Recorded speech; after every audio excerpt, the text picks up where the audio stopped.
Do Senhor pode assentar-se. E mais uma vez eu vos saúdo com a graça e a paz do Senhor Jesus. E convido a igreja para juntos abrirmos a nossa Bíblia na primeira carta de Paulo aos Coríntios. Primeira carta de Paulo aos Coríntios, capítulo 4.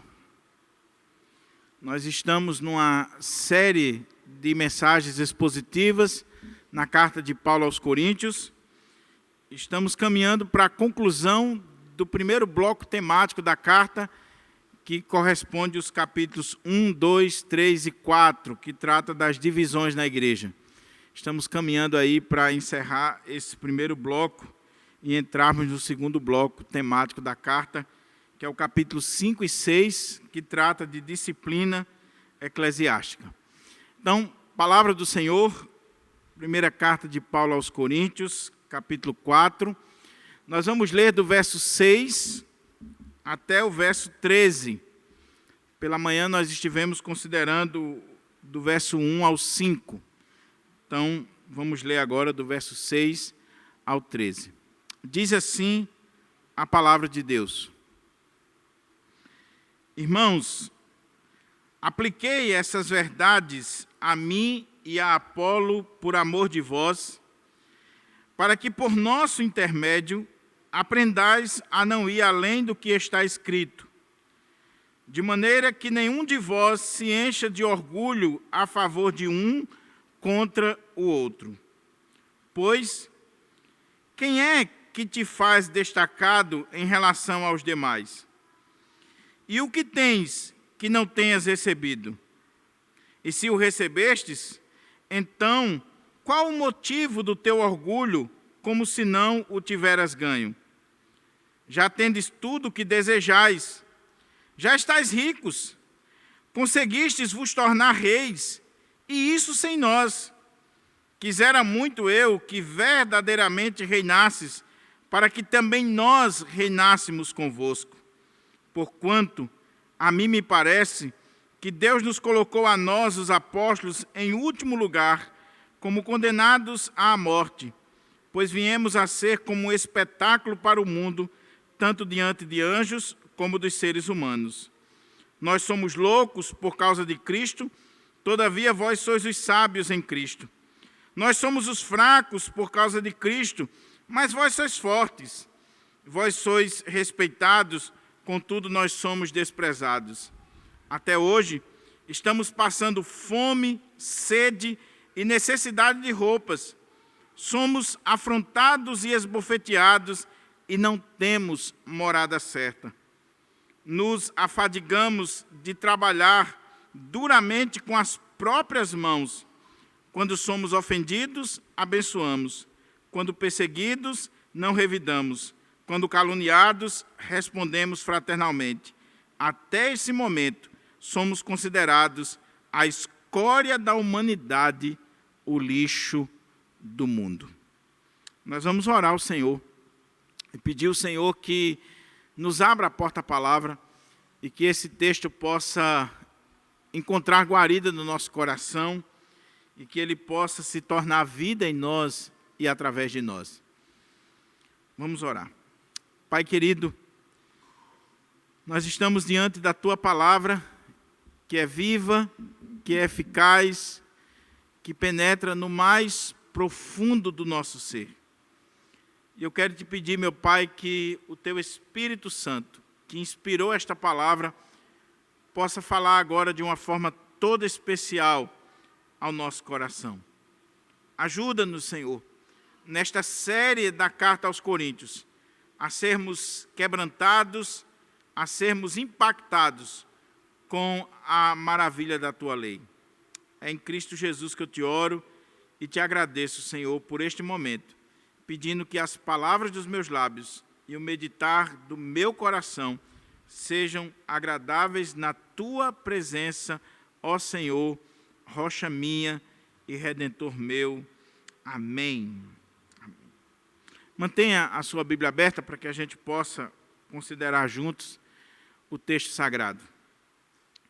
O tema da mensagem nesta noite, baseado neste parágrafo, nesta perícope sacrossanta, é um pastor humilde versus uma igreja orgulhosa. Um pastor humilde versus uma igreja orgulhosa. Se você vem acompanhando a série, principalmente as últimas mensagens, e se você perdeu alguma mensagem, eu recomendo que você vá lá no canal da nossa igreja e veja lá a playlist com todas as mensagens anteriores, para que você não perca a linha de pensamento, né? O fio da meada, a ideia, a lógica da carta aos Coríntios. Mas se você vem acompanhando atentamente, você vai lembrar que Paulo ele está combatendo o problema das divisões na igreja de Corinto, que é o principal problema daquela igreja. Tinha muitos problemas naquela igreja e nós vamos continuar vendo aqui à medida que estudarmos a carta. Mas o principal, e é por isso que Paulo dedica uma parte substanciosa da carta para ele, era o problema das divisões. E Paulo usa vários argumentos para combater aquela divisão na igreja.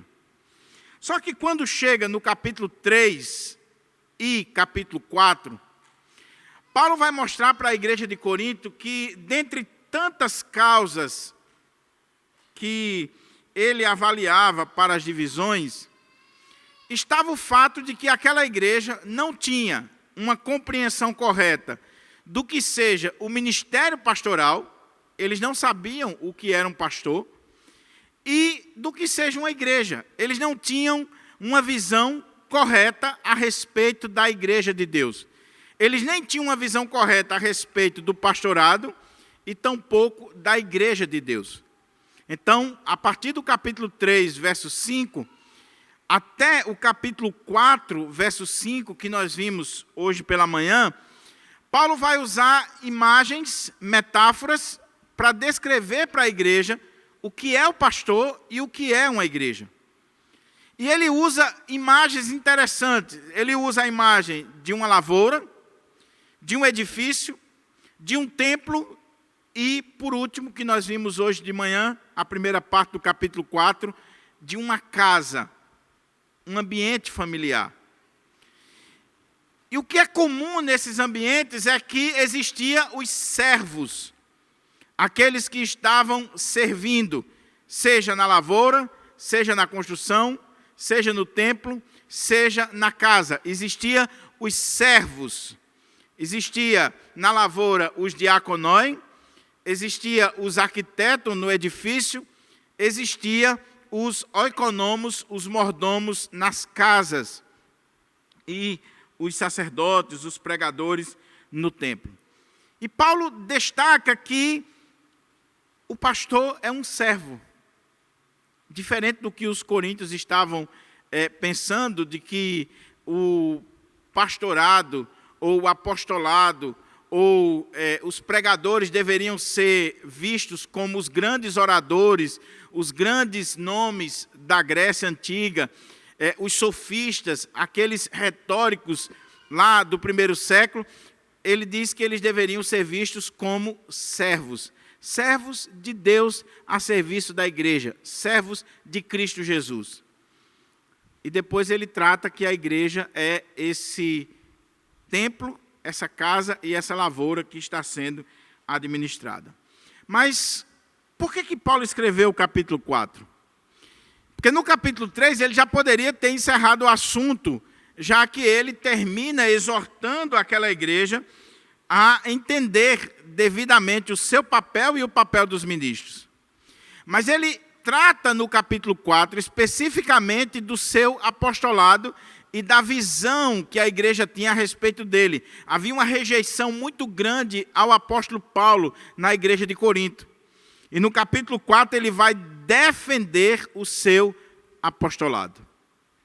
E ele fez isso na primeira parte, capítulo 4, verso 1 a 5, destacando que ele é um servo.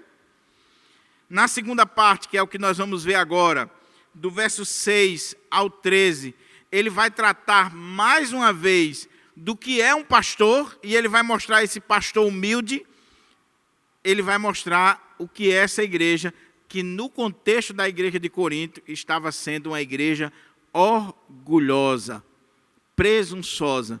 Então você tem aqui do verso 6 ao 13 a figura de um apóstolo humilde, que era Paulo, que pode ser aplicado para o pastor humilde, e uma igreja, que era a igreja de Corinto, extremamente orgulhosa, inchada, cheia de si mesma, a ponto de desprezar o seu próprio fundador, que era o apóstolo Paulo. Mas a pergunta, antes da gente entrar no texto, é: por que a igreja de Corinto era orgulhosa? O que tinha naquela igreja que fazia com que ela se orgulhasse? O problema da igreja de Corinto, meus irmãos, em ser orgulhosa, é que eles viviam aquilo que os teólogos, os exegetas, chamam de escatologia realizada. O que é isso? Para você que não está acostumado com a linguagem teológica ou com a literatura teológica. Os coríntios, tendo em vista que receberam todos os dons, como Paulo diz no início da carta, tendo em vista aqueles dons extraordinários como profecia, línguas, aqueles dons espetaculares no culto da igreja de Corinto sendo manifestados ali, os coríntios começaram a achar que eles já tinham chegado lá, que eles já estavam numa dimensão muito acima do que você possa imaginar, a ponto deles acharem que estavam falando já a língua dos anjos. O fato deles estarem falando línguas, isso trazia para eles a ideia de que eles já estavam numa espiritualidade acima da média, acima de qualquer um, a ponto de já estarem falando as línguas dos anjos. E isso fez com que a igreja se tornasse orgulhosa, presunçosa. Você já pensou que coisa? Os dons de Deus, os dons do Espírito Santo de Deus que estava sendo dado para a igreja, que é dado para edificação, como a gente vai ver no capítulo 12, quando estivermos estudando sobre os dons, ao invés de produzir edificação na igreja, gratidão no coração dos coríntios, estava fazendo com que os coríntios se achassem, se colocassem no pedestal acima da média. E também a questão da filosofia ou do conhecimento secular que eles tinham e da visão que eles tinham da filosofia secular. Então eles começaram a olhar para Paulo e dizer: Paulo é fraquinho, nós somos melhores do que Paulo, nós temos os dons manifestados na igreja, nós temos muito conhecimento secular inclusive, nós estamos muito além de Paulo. Paulo talvez nem seja um apóstolo verdadeiro, porque não andou com o Senhor. Paulo, a pregação dele é leite para criança, era isso que eles estavam dizendo, e Paulo é fraco fisicamente, visivelmente. Paulo não tinha as características dos grandes oradores, dos grandes sofistas daquela época. Então eles estavam desprezando o apóstolo Paulo. Imagine isso, meus irmãos. Veja a que ponto chega o coração humano e o quanto uma igreja pode ser mal influenciada para o mundo, levada para o mundo, como a igreja de Corinto foi, a ponto de desprezar o seu próprio fundador, o seu pai espiritual, se achando que já estava melhor do que ele. Terceira coisa que eu quero destacar aqui, para a gente poder ver esse texto, é que você jamais vai entender esse texto se você não compreender a ironia dele. Eu não sei você, mas quantas vezes a gente lê esse texto e a gente não entende esse texto porque a gente não para pensar que esse é um dos textos mais irônicos da Bíblia. Paulo está aqui usando de ironia. Eu até pensei em colocar o tema da mensagem, as ironias do pastorado. Mas depois, olhando o texto com mais vagar, com mais cuidado, com acuidade, eu vi que o tema da humildade e do orgulho é o que resume essa perícope. Mas Paulo está sendo irônico. Paulo vai usar aqui de ironia com aquela igreja e Paulo vai bater pesado no orgulho, na presunção daquela igreja, a ponto de usar de retórica, de ironia, de sarcasmo até com aquela igreja, jogando na cara deles: quem vocês acham que vocês são? O que vocês pensam que vocês são? Então, é esse o contexto.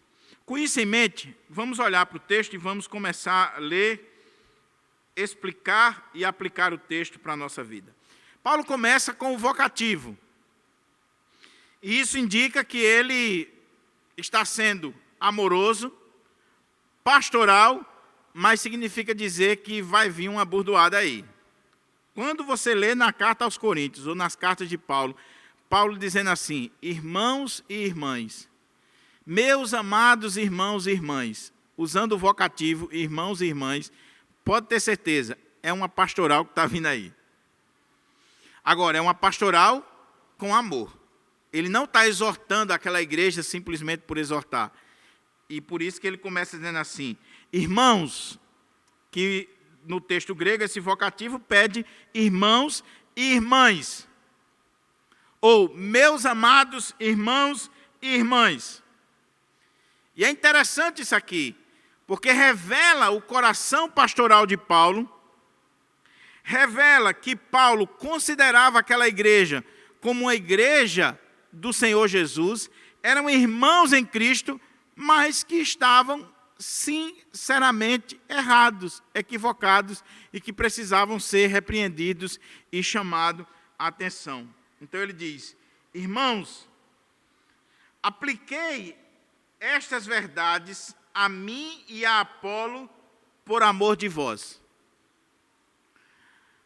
Primeira coisa que a gente tem que entender aqui é: que verdades são essas que Paulo está dizendo que aplicou essas verdades a ele e a Apolo com um objetivo.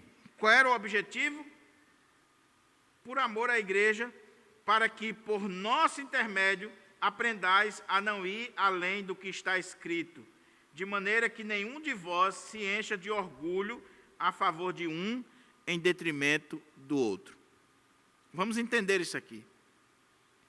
Ele começa: irmãos, apliquei essas verdades a mim e a Apolo. Que verdades? Capítulo 3, verso 5, ao capítulo 4, verso 5.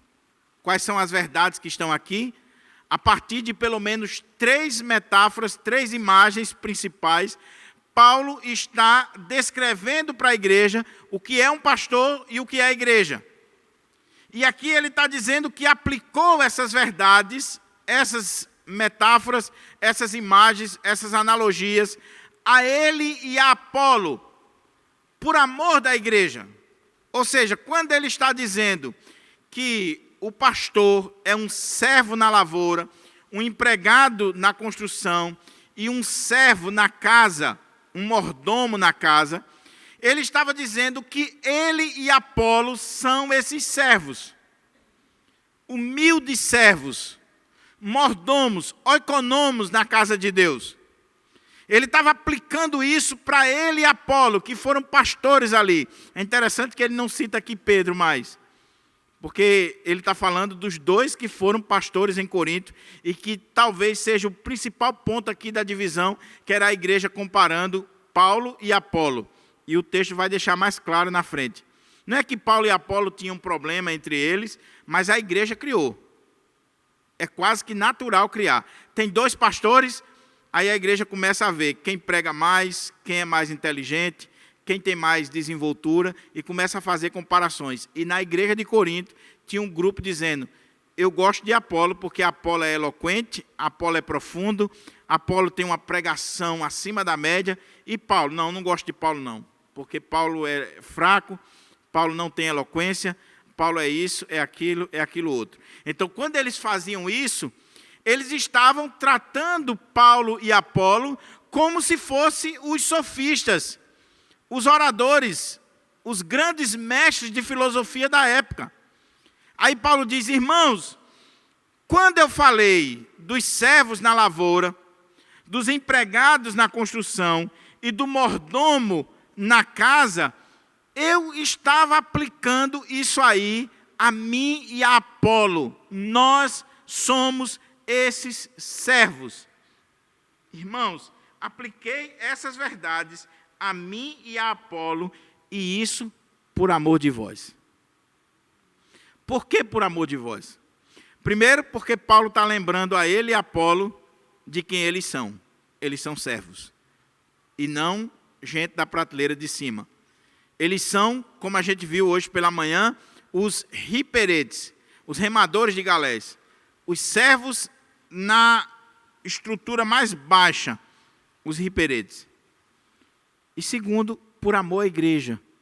Porque quando o pastor sabe aonde ele deve estar, qual é o seu devido lugar, quem realmente ele é, e a igreja também entende o que é o pastor, que ele é um servo de Deus, um servo de Cristo, a serviço da igreja, isso é para o bem da igreja. Então, quando Paulo definiu o que é o pastor, ele está fazendo isso por amor à igreja.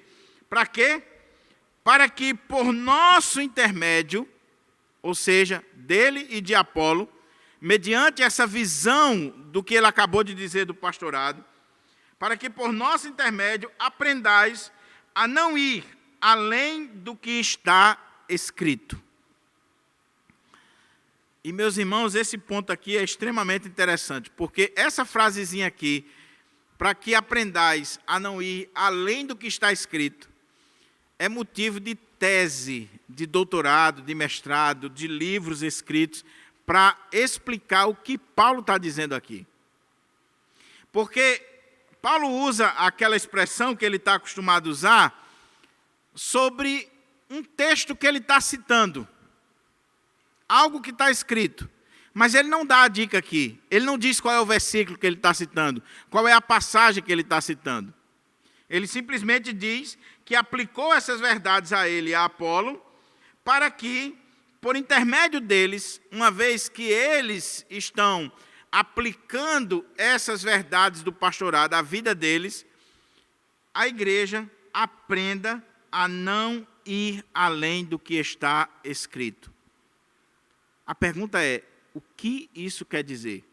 Existem 3 possibilidades que os exegetas dão, e não é fácil. Dr. Gordon Fee, no seu comentário, ele diz que a gente pode especular, mas esse é um daqueles textos que só Paulo e a igreja de Corinto sabia necessariamente o que ele quis dizer. Qual é a ideia? A primeira ideia é que Paulo está citando aqui um ditado popular. Ele está dizendo assim, à luz da língua grega: eu apliquei essas verdades a mim e a Apolo, para que vocês, conforme diz o ditado, não vão além do que está escrito. Ou seja, que vocês não vão além das regras, além daquilo que está estabelecido. Então, vocês não devem ir além disso. É assim que o ditado diz. Ele poderia estar fazendo referência a um ditado comum, a um conhecimento popular que era conhecido não só da igreja de Corinto, mas dele. Então, ele está dizendo, como diz o ditado, vocês não devem ir além das regras. Nós devemos agir de acordo com as regras. E eu apliquei isso a mim e a Apolo, para que vocês aprendam também da gente. Segunda possibilidade é que Paulo poderia estar usando aqui aquela imagem que ele usa em outros textos. Ele está citando o Antigo Testamento. Então, se você olhar nesses 3 capítulos, em alguns momentos Paulo citou Isaías, Paulo citou Jeremias, Paulo citou textos e mais textos do Antigo Testamento. E como ele está combatendo o orgulho da igreja de Corinto, conforme vai ficar claro à medida que a gente for caminhando, o que Paulo está dizendo é, meus irmãos, quando eu me coloquei na condição de servo, junto com Apolo, eu apliquei essas verdades a mim e Apolo. Isso foi para o bem de vocês, para que vocês não vão além do que está escrito. Está escrito aonde? No Antigo Testamento, em vários textos que fala de humildade, que fala contra o orgulho, que fala contra a presunção humana. Então, o que é que diz a palavra? Que a soberba precede a queda. Então, não vá além disso.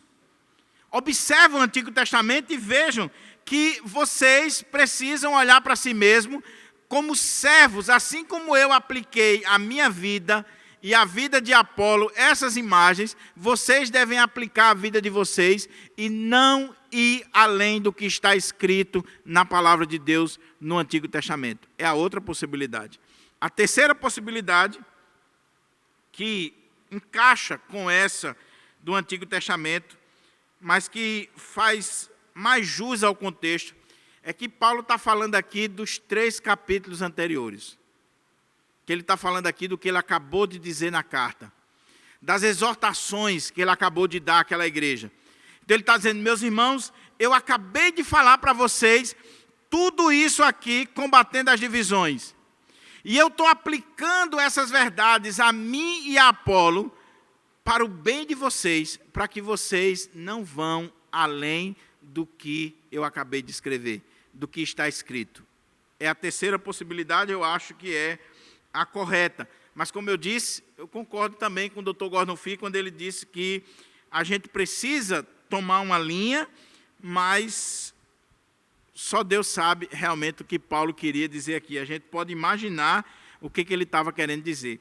Agora, o propósito do que ele está dizendo está claro. Olha como é que diz o texto. Irmãos, apliquei essas verdades a mim e a Apolo, por amor de vós, para que por nosso intermédio aprendais a não ir além do que está escrito, de maneira que nenhum de vós se encha de orgulho a favor de um contra o outro. Aqui é o propósito.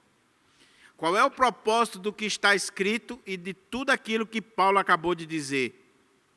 O propósito é combater o orgulho da igreja de Corinto, que estava se inchando, que estava empavonada em favor de um, em detrimento do outro, sendo contra o outro.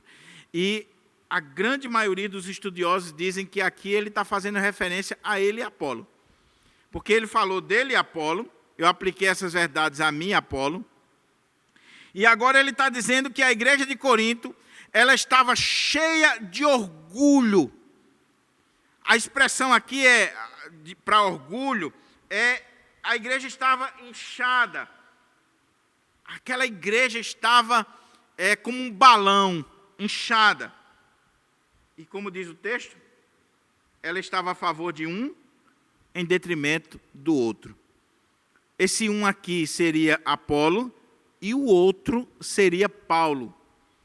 O que Paulo está dizendo aqui é, meus irmãos, o que eu acabei de dizer sobre ser servo e aplicando a minha vida e a vida de Apolo, é para que vocês aprendam a jamais ir além do que eu acabei de dizer. Sabe por quê?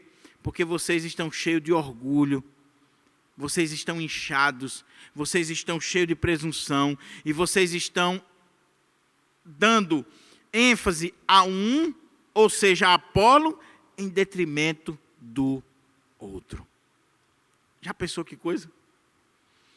Aquela igreja estava se orgulhando em homens, estava se orgulhando dos seus pregadores preferidos, estava se orgulhando dos homens como os sofistas, como os mestres de filosofia, os retóricos, tinham os seus pupilos que se orgulhavam neles.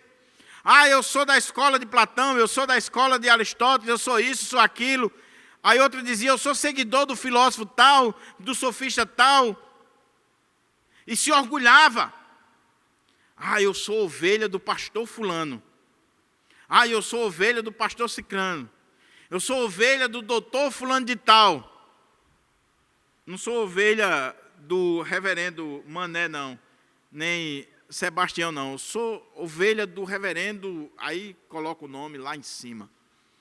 Aí Paulo disse, eu coloquei todas essas verdades sobre servo, aplicando a mim e a Apolo, exatamente para furar esse balão de vocês, para acabar com esse orgulho de vocês, porque se nós estamos nos vendo como servos, como riperetes, como mordomos, como trabalhadores numa fazenda, vocês também têm que olhar para nós como servos, não como grandes oradores, não como pessoas que devem ser colocadas no pedestal. Vocês não devem estar se orgulhando de um em detrimento do outro. Vocês não devem estar fazendo esse tipo de julgamento, porque quando vocês fazem esse tipo de julgamento, vocês estão equivocados. Vocês não entenderam o que é um pastor.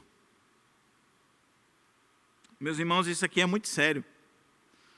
O que Paulo está dizendo aqui é muito sério. Porque a igreja precisa ter cuidado para não ser vaidosa. Para não ser vaidosa. Por causa do pastor que tem, do templo que ela tem, por causa do número de membros que ela tem. No caso aqui era específico, era por causa dos pregadores, dos pastores. E há igrejas do nosso país assim. Há pessoas que vão para a igreja especificamente por causa do bonitão que está lá, do doutor fulano de tal. E Paulo disse, não, vocês estão completamente errados. Irmãos, apliquei essas verdades a mim e a Apolo por amor de vós, para que por nosso intermédio aprendais a não ir além do que está escrito, de maneira que nenhum de vós se encha de orgulho a favor de um em detrimento do outro, ou sendo contra o outro. Eu sou de Paulo, eu sou de Pedro, eu sou de Apolo. Eu sou de fulano, eu sou de Betrano, eu sou ovelha do reverendo fulano de tal, meu pastor é doutor, é escritor, é conferencista, é isso, é aquilo outro, e você começa a se orgulhar disso. Cuidado com isso. Aí Paulo vai agora no versículo 7 usar algumas perguntas retóricas que a gente já sabe qual é a resposta. E Paulo vai começar a entrar no âmago do problema da igreja de Corinto. Ele identificou que o problema da igreja é orgulho. Era uma igreja orgulhosa. Era uma igreja que se achava. E quando vira Apolo, que era um pregador eloquente, poderoso em palavras, como diz lá em Atos, aí um grupo começou a seguir Apolo. Aí ele diz assim, pois, esse pois aí liga o verso 7 ao verso 6, pois, quem é que te faz destacado em relação aos demais? E o que tens que não tenhas recebido?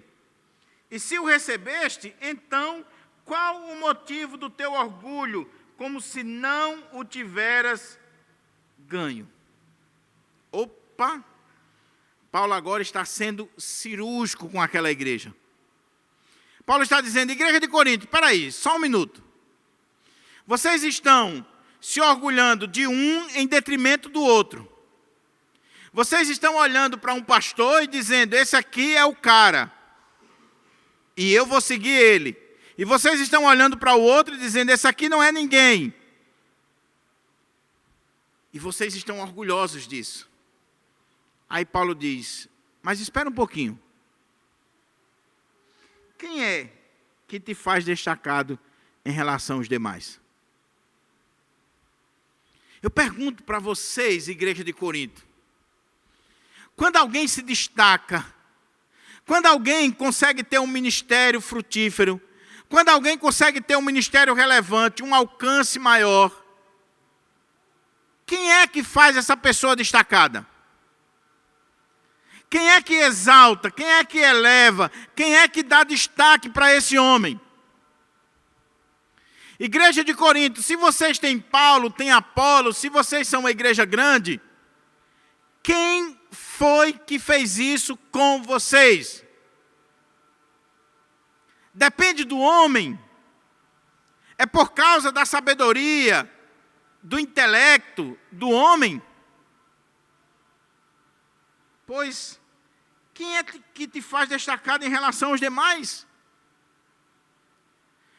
Ele está dizendo assim, quando um pastor exerce um ministério, e de alguma forma esse ministério começa a se tornar relevante, a grande pergunta é, por que que ele se tornou relevante? É por causa dele? Da capacidade dele? da inteligência dele, quem destaca o homem? E o que tens que não tenha recebido? Se o pastor prega bem, tem o dom da pregação, ele recebeu esse dom. Se ele escreve bem e está produzindo livros e mais livros, ele recebeu esse dom. Se ele tem condições de gerenciar grandes empreendimentos, ele recebeu esse dom. Aí o outro não recebeu. Ele é bom no aconselhamento, mas ele já não é um bom escritor. Ele nunca vai ser um escritor. Existe aquele que é pastor, mas ele nunca vai ser um conferencista. Mas ele é aquele pastor que tira o carrapicho, que aconselha, que visita, que está cuidando das ovelhas. Mas ele nunca vai ter um ministério destacado internacionalmente, ele nunca vai estar na televisão. Ele é simples, ele é humilde. E aí a igreja começa a dizer assim, não, mas eu gosto do pastor fulano, porque já viu a capacidade do pastor fulano? Ele escreve, ele prega bem, ele está nisso, naquilo. E o pastor Cicrano, não gosto do pastor Cicrano não, porque ele nunca escreveu um livro, ele nunca fez isso, nunca fez aquilo, ele é limitado. Aí Paulo está dizendo, igreja de Corinto, que doideira é essa? Porque quem é que te faz destacado? Quem é que elevou esse pastor? E o que ele tem que não tenha recebido? Não vem dele. E se o recebeu, então qual o motivo do seu orgulho, como se não o tiveras ganho? Irmãos, Paulo aqui está colocando uma pá de cal no orgulho da igreja, no meu orgulho e no seu.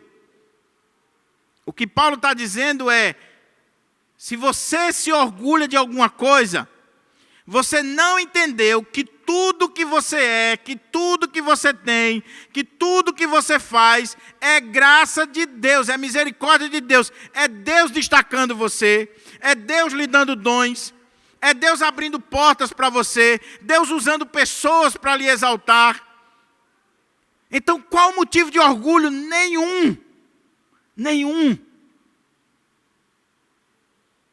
Por isso que a igreja não pode fazer comparação entre o pastorzinho que está lá no sertão, no interiorzão do Brasil, e Billy Graham, que foi o maior conferencista do século XX. Os dois têm o mesmo valor, porque o ministério de Billy Graham foi dado por Deus, o ministério daquele pastor foi dado por Deus. Aquele pastor está ali exercendo os dons que Deus deu, e Billy Graham está exercendo o ministério que Deus deu. Mas Deus tirasse a graça de Billy Graham para ver se o ministério dele tinha algum valor?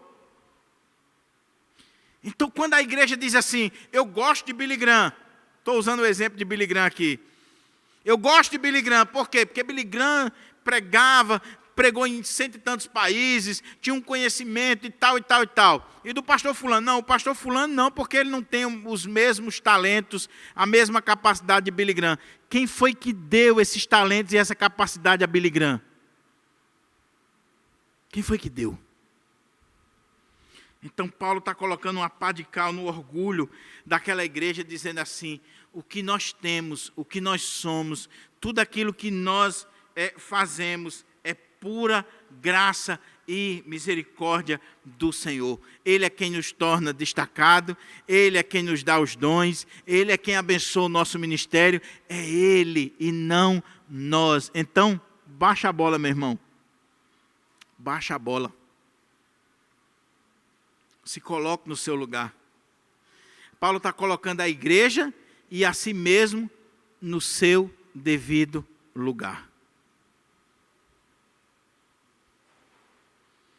Eu estava ouvindo uma exposição do pastor Hernandes nesse texto, e ele usou um exemplo interessante. Ele disse que um pastor chegou para outro e disse assim, fulano, ora por mim. Ele disse, por que eu devo orar por você? Ele disse, rapaz, ora por mim para eu ser mais humilde. Aí disse que o pastor olhou assim e disse: e o que tu acha que tu tem para tu ser orgulhoso? Quem tu pensa que tu és? Muitas vezes nós nos achamos uma cocada no deserto, uma Coca-Cola gelada, o buraco da bolacha creme crack. E aí, Paulo está colocando o espelho diante de nós, dizendo assim: olha para você diante da palavra de Deus e veja quem é que destacou você. O que você tem que não tenha sido dado por graça, que você não tenha recebido? E se você recebeu, qual o motivo do orgulho? Porque foi graça, foi misericórdia de Deus. Ô meu querido irmão e minha querida irmã, calça a sandália da humildade. Como pastor, eu tenho que olhar para mim e dizer assim: eu sou pastor de Pirangi, a igreja sede do presbitério, uma das igrejas mais conhecidas no Brasil. Sabe por quê? Por graça de Deus. Eu não tenho nenhum tipo de orgulho por isso. Porque eu sei que, humanamente falando, jamais eu deveria ser pastor de Pirangi. Eu deveria ser pastor de Pirangi. Mas você, meu querido irmão, você é advogado, você é engenheiro, você é médica, você é isso, você é aquilo. Sabe por quê? Não é por causa de você, não. É Deus que destacou você, Deus que abençoou você, Deus que está querendo que o nome dele seja glorificado a partir de você. Então, baixe a bola. Baixe a bola. A igreja de Corinto precisou aprender isso. Igreja de Corinto, quem é que te faz destacado em relação aos demais? Se Apolo tem eloquência, se Apolo prega bem, por que ele prega bem? Por que ele tem eloquência? Deus. Se Paulo escrevia, cadê as cartas de Apolo? Cadê a teologia de Apolo? Apolo era um grande orador, mas não escreveu. Pelo menos não ficou registrado na história as cartas de Apolo. Ele não era um apóstolo. Mas Paulo está aqui, as cartas dele. Ele poderia não ser eloquente, um pregador eloquente, mas ele era um apóstolo de Cristo e ele escreveu cartas que até hoje influenciam o mundo inteiro. Aí ele diz: e o que tens recebido? E se o recebeste, qual o motivo do orgulho? Como se não tivera ganho. Aí, a partir de agora, do verso 8 até o verso 10, Paulo vai... Até o verso 9, Paulo vai usar de ironia para com aquela igreja. Ele vem falando, ele toca no tema do orgulho, que é o ponto máximo. E como ele falou do orgulho da igreja, a partir de agora, ele vai usar de ironia e jogar na cara da igreja, para que a igreja se toque algumas coisas. E como eu disse, se você não entender esse parágrafo como ironia, não entender o parágrafo dentro do contexto, você não entende o sentido desse capítulo. Por quê? Olha o que Paulo diz agora. Ele acabou de falar do orgulho da igreja. Aí olha o que ele diz. Já tendes tudo o que desejais. Já estáis ricos. Conseguistes vos tornar reis, e isso sem nós. Quisera muito eu que verdadeiramente reinasses, para que também nós reinássemos convosco. Veja, meus irmãos, é uma ironia. Paulo olhou para a igreja orgulhosa, Paulo olhou para aquela visão de uma espiritualidade exacerbada da igreja de Corinto, que eles se achavam acima da média, a ponto de já se achar melhor do que o próprio apóstolo Paulo. E Paulo diz assim: já estáis farto, você já tem tudo o que desejais, vocês já estão completos, já estáis ricos, conseguistes reinar, se tornar reis, e isso sem nós. E quando ele está usando de nós aqui, são os apóstolos, é a pessoa dele. E ele não está falando aqui da ajuda dele, ele está falando de que ele não faz parte daquele reino, daquela visão escatológica ultra realizada que a igreja já tinha. A igreja já estava numa dimensão espiritual acima da média, que Paulo, eles olhavam e diziam: Paulo, coitado, Paulo é fraco demais. Nós já estamos falando na língua dos anjos. Nós já estamos num nível acima. Nós já estamos reinando. Aí Paulo começa a ironizar: já tendes tudo o que desejais, igreja de Corinto. Já estáis ricos. Vocês já estão na bênção. Vocês já estão no patamar de cima. Vocês já têm uma escatologia ultra realizada. Só que ele diz assim: quisera eu que verdadeiramente vocês estivessem reinando, para que também nós reinássemos convosco. Qual é o ponto aqui, meus irmãos? É que Paulo está dizendo para aquela igreja, que aquela igreja tinha essa visão de um reino, ou de um reino de Deus já realizado, e que, por isso, desprezava o apóstolo. Deixa eu tentar trocar em miúdos aqui para ficar mais claro. Eu estou olhando a hora aqui para eu não passar da hora. Qual é o ponto aqui? Na teologia, existe um dilema, principalmente na teologia reformada, chamado o já e o ainda não. O que é isso? Quando Cristo veio, o reino de Deus já foi estabelecido, mas ainda vai ser estabelecido, ou seja, ainda não foi estabelecido na sua completude. Então é o já, o reino de Deus já está entre nós, mas ele ainda vai ser consumado, ou seja, ele ainda não foi consumado. Isso é a escatologia bíblica, isso é a escatologia de Paulo. Na escatologia da igreja de Corinto, o reino já existia, e eles já estavam nesse reino por causa dos dons, da manifestação sobrenatural dos dons, a ponto de eles não quererem nem ter mais relação sexual. A gente vai ver no capítulo 7. A turma já estava num nível assim de espiritualidade tão elevada, que as coisas da carne eles diziam: não, nós somos espirituais. Sabe aquela irmã do coque assim, que se acha tão... É como se fosse um anjo. Como se fosse um anjo. Ela já está num nível assim, que você tem até medo de chegar perto dela. Era isso que Paulo estava dizendo para a igreja de Corinto. E aí ele está ironizando com a igreja, dizendo: vocês já estão ricos, vocês já se tornaram reis, já passaram a reinar. Aí ele diz: quisera eu que vocês já tivessem assim, ou seja, que o reino de Deus já tivesse sido implantado na sua completude, porque aí eu estaria reinando com vocês. Deu para entender, irmãos? O que Paulo está dizendo é: quisera eu de fato que esse reino já tivesse chegado, que reinasses, para que também nós reinássemos convosco. Ou seja, quando o reino de Deus for implantado na sua plenitude, eu também estarei com vocês. Mas, pelo que eu vejo, esse reino não chegou ainda. Então significa dizer que vocês estão equivocados. Entendeu a ironia? Entendeu aqui a retórica de Paulo? Aí, como ele disse para a igreja, de que se o reino chegasse, se de fato tivesse sido implantado, ele faria parte, ele vai dizer: quer uma prova como não chegou ainda? Aí ele vai agora usar o exemplo dos apóstolos, meus irmãos.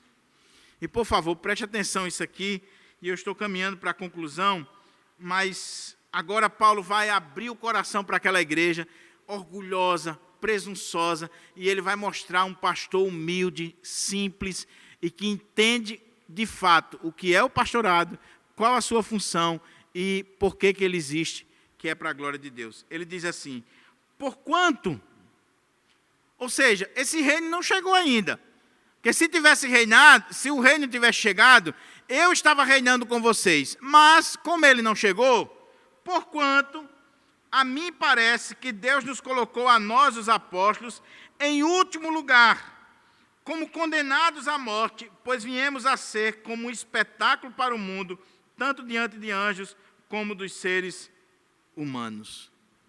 Olha o que Paulo está dizendo aqui. Paulo vai usar aqui, todos os intérpretes praticamente olham para esse texto por esse viés. Paulo vai usar aqui a figura do triunfo romano, que ele vai utilizar também na segunda carta, com outra aplicação a partir do capítulo 2, verso 14. O que era o triunfo romano? O triunfo romano era quando o general vencia uma batalha no campo de batalha, e ele vinha para Roma, ele era recebido em Roma com uma festa. Era chamado triunfo romano. Então ele parava à entrada da cidade, com o seu exército todo ali com ele.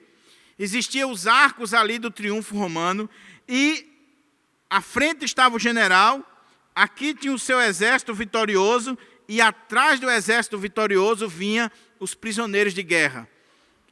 E eles vinham amarrados. E eles entravam em Roma, nessa procissão triunfal, e eles iam se dirigindo para o Coliseu Romano. Ali no Coliseu Romano, aqueles soldados que vinham amarrados, que foram vencidos, eles eram condenados à morte. E Paulo vai usar essa imagem também lá em Corinto, é uma coisa maravilhosa na segunda carta.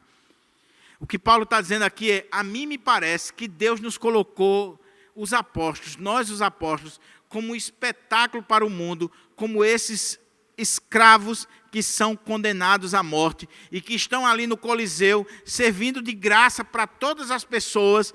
Nós, os apóstolos, somos espetáculo para o mundo. Nós fomos condenados à morte. Ou seja, o que ele está dizendo tem nada a ver com o triunfo que vocês estão falando aí, com esse reino que vocês estão falando, que nós estamos acima da média. Pelo contrário, nós estamos no último lugar. Nós não somos o general que está na frente, nem o exército. Nesse aspecto aqui, nós somos esses condenados à morte, que estão em último lugar, sendo levados para a arena romana. Isso é o apóstolo. Isso é um apóstolo. Aí ele diz, nós somos loucos por causa de Cristo. Todavia, vós sois os sábios em Cristo. Nós somos os fracos por causa de Cristo, mas vós sois fortes. Vós sois respeitados, contudo nós somos desrespeitados. Até hoje, estamos passando fome, sede, necessidade de roupas, somos afrontados e esbofeteados e não temos morada certa. O que Paulo está dizendo aqui é, igreja de Corinto, vocês estão aí adorando os pregadores, os apóstolos, os grandes mestres da igreja, mas vocês não entenderam quem nós somos. Nós somos esse espetáculo para o mundo, tanto a homens como a anjos. Nós somos esses que estão sendo condenados à morte. Nós não passamos de servos, de escravos nessa obra do Senhor. Agora vocês, aí ele vai ironizar mais uma vez. Ele diz assim, enquanto nós somos loucos, vocês são sábios. Lembra do que ele falou nos capítulos 2? Quem eram os loucos? Aqueles que acreditavam na mensagem da cruz, na loucura. Quem eram os sábios? Os sábios desse mundo. Então ele está dizendo assim, nós somos os loucos, mas é os loucos por causa de Cristo, da mensagem de Cristo. Vocês são sábios. Nós somos os fracos, vocês são os fortes. Vocês são respeitados, nós somos desprezados. Até hoje, estamos passando fome, sede, necessidade de roupa, somos afrontados e esbofeteados e não temos morada certa. Nos afadigamos de trabalhar arduamente com as próprias mãos. Quando somos ofendidos, abençoamos. Quando perseguidos, não revidamos. Quando caluniados, respondemos fraternalmente. Até esse momento, somos considerados a escória da humanidade, o lixo do mundo. O que Paulo está dizendo é, igreja de Corinto, vocês estão se orgulhando na gente por quê? Nós somos lixo. Nós somos escória. Nós somos escravos que vão ser levados à morte. Nós somos simplesmente servos. Não olhe para nós com um olhar de grandes oradores, de grandes líderes, de grandes homens. Olhe para nós como servos e servos dos mais humildes, condenados à morte, espetáculo do mundo, lixo desse mundo. Nós somos desprezados, nós somos esbofeteados, nós somos caluniados, nós somos perseguidos, e em tudo isso nós não revidamos, nós não damos o troco, nós somos considerados o lixo do mundo. Quando nos esbofeteiam, quando nos caluniam, quando nos prejudicam, nós abençoamos. A igreja de Corinto estava metendo a marreta em Paulo, falando mal de Paulo, caluniando Paulo, difamando, desprezando, humilhando Paulo, e Paulo estava abençoando a igreja, mandando carta para a igreja, orando pela igreja, intercedendo, tentando trazer aqueles irmãos de volta, fazendo com que aqueles irmãos entendessem o ministério dele, entendessem qual era a motivação do seu coração. Ele estava abençoando a igreja, enquanto a igreja estava só dando cipuada nele. Ele estava dizendo, mas isso é o nosso ministério. Esse é o nosso ministério. E meus irmãos, nós precisamos aprender com o apóstolo Paulo, principalmente eu como pastor. Eu dizia de manhã, é bom pregar expositivamente, porque se você não prega expositivamente e sequencial, um pastor jamais vai pegar um texto desse para pregar para a igreja. O texto que eu preguei de manhã e que estou pregando agora à noite, esse outro, normalmente você não faria isso, porque eu estou pregando para mim. Estou pregando para mim. Mas quando você prega expositivo e sequencial, você não tem como fugir da palavra, da sequência da palavra. Então, que seja para você, que seja para a igreja, não interessa se o irmão veio ao culto, se não veio, se está aqui, não é carapuça para ninguém, é a palavra de Deus. É a palavra de Deus. E o que Paulo está dizendo aqui é, ainda que nós sejamos desprezados, humilhados, esbofeteados, difamados, nós abençoamos. Nós podemos até não ter morada certa, não ter o que vestir, não ter salário, não ter isso, não ter aquilo, mas nesse contexto todo, nós abençoamos a igreja do Senhor. Um pastor humilde versus uma igreja orgulhosa. Nós vemos aqui um pastor humilde. E olha que é Paulo, viu, meu querido? Olha que quem está falando aqui é Paulo, que poderia se orgulhar sim, viu? Humanamente falando, Paulo poderia até querer se orgulhar. Formado em 3 culturas. Falava diversos idiomas. Tinha uma capacidade de pensar, de refletir, de escrever fora do comum.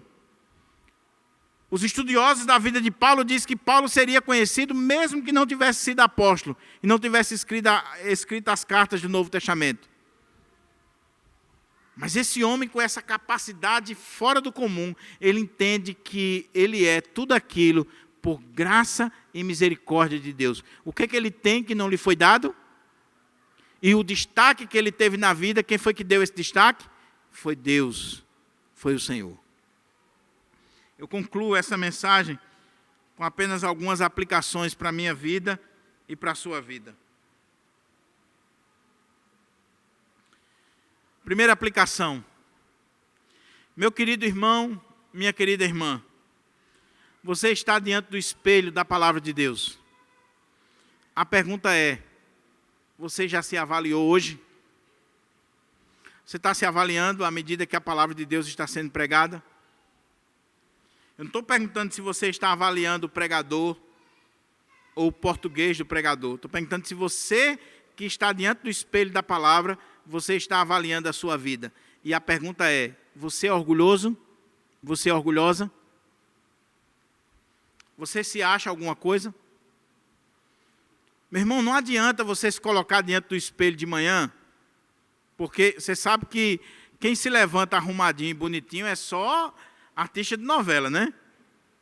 Porque os homens das novelas, principalmente as mulheres da novela, já se levanta assim com aquele cabelo arrumado, aquele olhar, e a pobre da irmãzinha fica assim, meu Deus, eu não sou isso.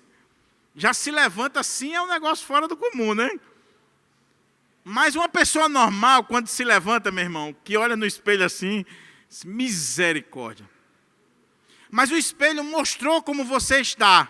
Aí o que você faz? Você sai dali e vai embora para o trabalho do jeito que você estava? Não, o espelho mostrou quem você é. Aí você vai, lava o rosto, ajeita, bota a maquiagem, penteia o cabelo, se ajeita direitinho. Aí, opa, agora está chegando no nível. A palavra de Deus é o espelho que está sendo colocado diante de você e está expondo o meu e o seu coração. A pergunta é, o que nós vamos fazer nesta noite com essa palavra? Sabe por quê, meu irmão? Todos nós somos orgulhosos em alguma medida. Todos nós. E tem gente que tem orgulho da humildade dela. Pastor, olha, você não tem noção, eu sou muito humilde, pastor. Tem uma figurinha aqui na igreja que eu fui elogiar ela. Eu disse assim, tu és uma bênção. Ela disse, eu sei. Eu disse, humilde também. Nós temos orgulho da nossa humildade. Mas, quando você quiser se orgulhar de qualquer coisa, lembre do versículo 7, quando Paulo diz, quem é que te fez destacado? E o que você tem que não lhe foi dado? E se foi dado para você, é graça, é misericórdia de Deus, qual o motivo do orgulho, meu irmão? Você tem um bom carro, você tem um bom salário, você mora numa casa boa, você tem um bom emprego, você tem uma boa formatura. Não se orgulhe não, meu irmão, é graça, é misericórdia de Deus na sua vida. E cuidado, porque se você se orgulhar, a soberba precede a queda.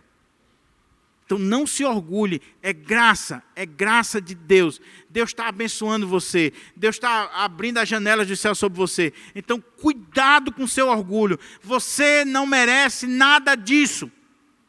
Nada disso. É graça, graça, graça e graça. Então comece a agradecer ao Senhor. Eu e você. Mas a segunda aplicação que eu quero fazer aqui é para nós os pastores. Meu irmão, você que está assistindo e que é pastor, meu colega de ministério, ou você que está aqui, que quer ser pastor, que quer ir para o seminário, eu sei que tem pelo menos 2 aqui que estão para ir para o seminário. Ainda dá tempo você desistir, meu querido. Porque não venha para o ministério achando que você vai ser o próximo Billy Graham, o Hernandes Dias Lopes, o Augusto Nicodemos. Porque o seminarista, quando ele sai do seminário, ele acha que ele é melhor até do que o Espírito Santo, que ele ganha numa discussão teológica até do Espírito Santo. Ele sai assim, né? Bacharel em teologia, uau!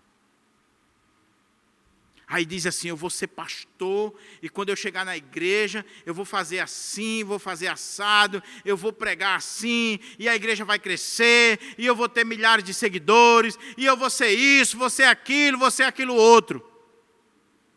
Meu irmão, pode ser que você não seja nada disso.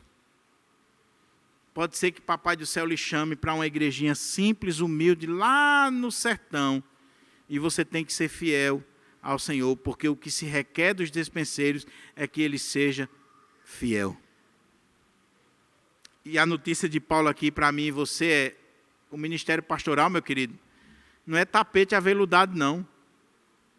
Tem alguns aí que Deus, por graça e por misericórdia, destaca eles, mas não são todos. Até a lógica ensina isso. Nem todos vão ser destacados. Nem todos vão ser conhecidos, nem todos vão estar nas paradas de sucesso evangélica, nem todos. E aí você tem que olhar a motivação do seu coração. Por que você quer ser pastor, meu irmão? Para ser famoso? Para ter milhares de seguidores? Para ser o próximo Hernandes Dias Lopes ou Augusto Nicodemos? É por isso? Você quer ser pastor porque você se acha melhor do que os irmãos? Porque você acha que sabe mais do que os outros? Quer ver um problema que acontece nas igrejas? E eu vou ser bem claro e duro. Tem um bocado de fedelho que começou a ler um livrinho agora. Não saiu nem das fraldas. Aí ele leu um livro de R6 Plus sobre teologia, aí ele já acha que sabe teologia mais do que o pastor da igreja dele, ele acha que sabe mais do que todo mundo e já quer dar aula para todo mundo. E hoje, com as redes sociais, o que tem de idiota gravando vídeo e falando daquilo que não sabe e que não tem experiência, não é brincadeira. E aí o cara se acha no direito de dizer assim, Hernandes Dias Lopes está errado nisso aqui, que sermão fraco do pastor Hernandes. Não, o reverendo Augusto, nesse sermão dele aqui, olha, meu Deus do céu, aí o pastor Diogo aí já era. A pergunta é, meu querido, quanto tempo de estrada você tem? Quantas vezes você já leu a Bíblia? Para um pouquinho, calça a sandália da humildade, meu jovem, para você poder avaliar os outros. Então, o que Paulo está dizendo aqui é ministério, não é estrelismo. Ministério não significa tapete aveludado, fama. Ministério é sofrimento. Você quer sofrer, meu querido? Os dois que estão aqui, que vão para o seminário. Primeiro, você vai começar a sofrer no seminário. É a primeira coisa. No seminário, você vai aprender teologia, mas você vai ser massacrado em todas as áreas lá para testar você. Segundo, quando você chegar na igreja, você vai sofrer também. Porque a igreja, principalmente a igreja local, ela tem a capacidade dada por Deus de humilhar o pastor e de colocar o pastor no seu devido lugar. Vou dar um exemplo para você. Todo pastor de igreja, que tem mais de 5 anos na igreja, a igreja já está acostumada com ele. E aí ele prega e os irmãos já... E ele começa a ficar incomodado. Só que ele é chamado para pregar na outra igreja. Aí ele chega na outra igreja no aniversário, Marcão, ele prega, termina o culto, é todo mundo, que palavra, que mensagem, que não sei o quê, e abraça. Olha, faz tanto tempo que a gente não escutava uma pregação dessa aqui. Na igreja dele ele não escuta. Mas lá fora ele escuta. De vez em quando o Papai do Céu faz isso. Tinha um conferencista da igreja presbiteriana, conhecido mundialmente, que ele ia pregar nas cruzadas, tinha 10, 15, 20 mil pessoas. Quando ele chegava na igreja dele, na segunda-feira, no culto de doutrina, ou na quinta-feira, tinha 5. Aí um dia ele foi reclamar com um pastor, abriu o coração com o pastor. Disse, rapaz, eu não entendo. Eu prego nos congressos, eu prego nas cruzadas, eu vou pregar nas igrejas, assim, ó, de gente. Aí na minha igreja, eu estou expondo a palavra e vem 10, 5. O que é isso? O pastor disse, meu filho, é porque Papai do Céu sabe usar a igreja para humilhar você. O outro, trouxe um conferencista para pregar na igreja, um pastor para pregar o final de semana. Aqui em Pirangi não acontece não, só em outros lugares. E aí o pastor pregou. Por incrível que pareça, ele pregou o texto que o pastor da igreja tinha pregado no domingo anterior. E o sermão dele foi fraco. Mas quando ele estava na porta, os irmãos passavam e diziam assim, pastor, que mensagem. Olha, faz muito tempo que a gente não ouviu uma mensagem assim. E o pastor foi ficando chateado. E aí ele chegou para um pastor experiente e disse assim, pastor, eu não aguento mais não, eu vou entregar aquela igreja. Aí disse, por que, meu filho?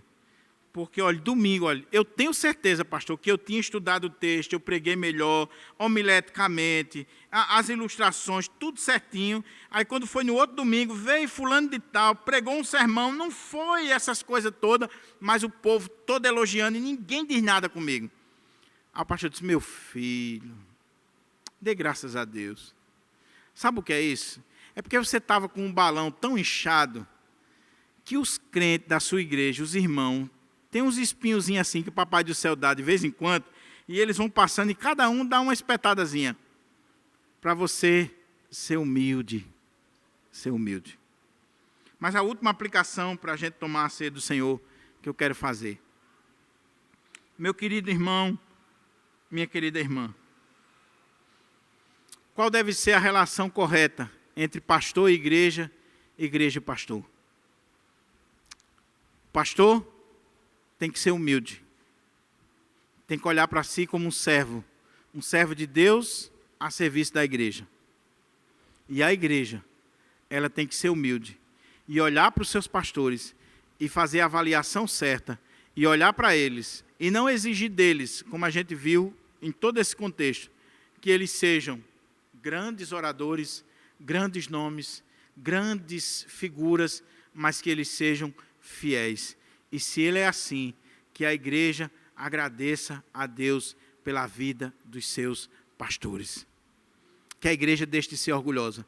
Porque às vezes, meus irmãos, a igreja é tão orgulhosa que está dizendo assim, não, o nosso pastor deveria ser o doutor, PhD, não sei o quê, papapá, fulano de tal. Aí papai do céu está dizendo assim, vocês não entendem, nem Chico, Mané, Sebastião, vocês vão entender o doutor. Vocês estão se achando o quê? Vocês estão no nível de José, de Mané aqui, ó. Não é do doutor, não. Então, é essa relação que tem que ser. E por último, dá graças a Deus. Tudo que temos, tudo que somos, tudo que fazemos, tudo que realizamos, tudo que nós podemos e devemos fazer, nós devemos olhar e dar glória a Deus, dar graças a Deus, porque nós recebemos dele. Que o Espírito Santo de Deus aplique essa palavra no nosso coração. E que o espelho da palavra, as ironias do apóstolo Paulo, tudo aquilo que Paulo falou, possa estar fazendo com que eu e você reflita sobre a nossa vida. Na próxima mensagem, nós vamos ver o final deste capítulo. Nós vamos ver do verso 14 a 21, onde Paulo agora coloca o pastor como um pai. Paulo acabou de dar uma chinelada raide na igreja. E agora, como um pai, ele vai agora dar aliviada. Ele vai trazer o sorvete, o picolé, ele vai dar uma amaciada na igreja e vai falar como pai. Mas como pai, ele chega ao final também dizendo, vocês preferem que eu vá aí com amor ou com a vara da disciplina? Porque o verdadeiro pai disciplina os seus filhos. Vamos ficar de pé para a gente orar, meus irmãos?